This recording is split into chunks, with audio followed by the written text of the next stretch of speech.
And then in Exodus 19:10, what does God say to this nice 80-year-old man? Okay, go back down to the people, sanctify them today and tomorrow, and let them wash their clothes.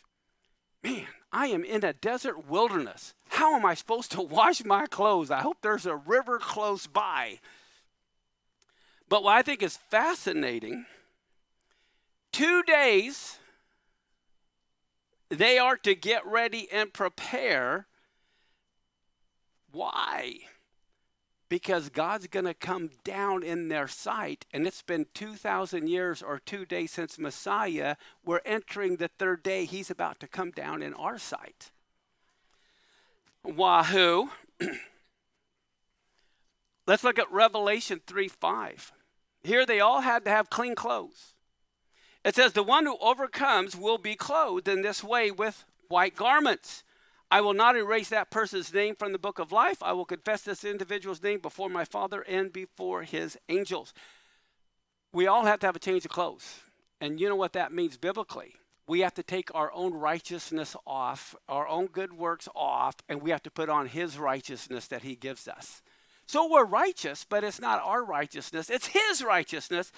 And that is why in the Gospels where there's a story, I'm about to tell you. Okay, let's go back to Revelation 3. That was verse 5. Let's look at verse 17 and 18 in the same chapter.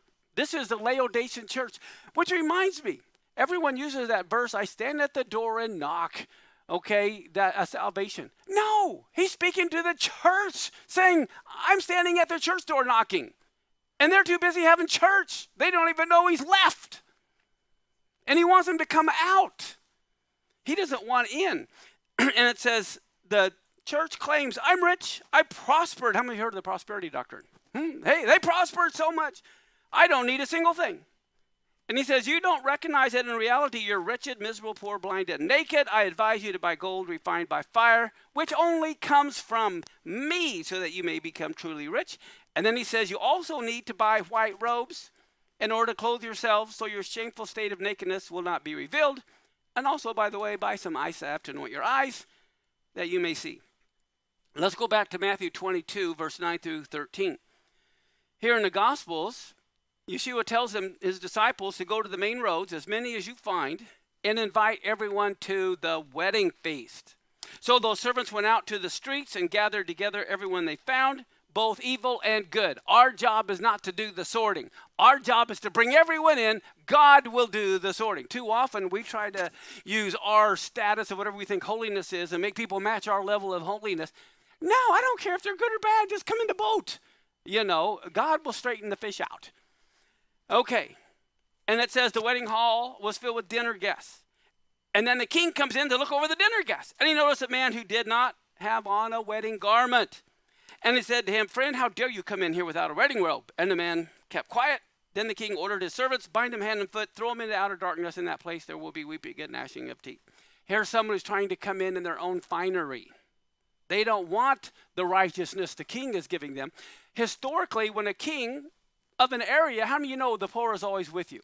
He's going to have a wedding for his son, so he invites all these people to come, but he doesn't want people in all tattered clothing, so he would always supply the clothing for everybody, rich and poor, so that it would look fine at the place. Well, some people wanted to come in their own clothing. So guess what? They get kicked out of the wedding feast, and they're placed where there's weeping and gnashing of teeth, and I believe prophetically this speaks of Christians, let's say. How many of you know if you're born in America, you're a Christian, according to some people? I mean, that's their idea. Well, I believe there are going to be, wow, this is going to be really heavy, the second half here.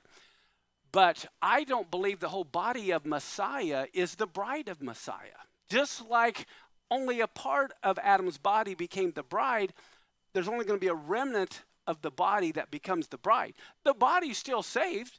Okay, and if you remember it in Corinthians, it says people are building with wood, hay, and stubble, gold, silver, precious stones. And the one with building with wood, hay, and stubble still make it in, but they're not going to have anything to show for it. Okay, God's not a communist. He's not a socialist. There's going to be levels of authority, just like there was Israel, the Levites, and the priests. So with that said, I believe there are going to be believers who go through the tribulation that don't get to attend the wedding feast. but they'll get to be there for dessert. Okay?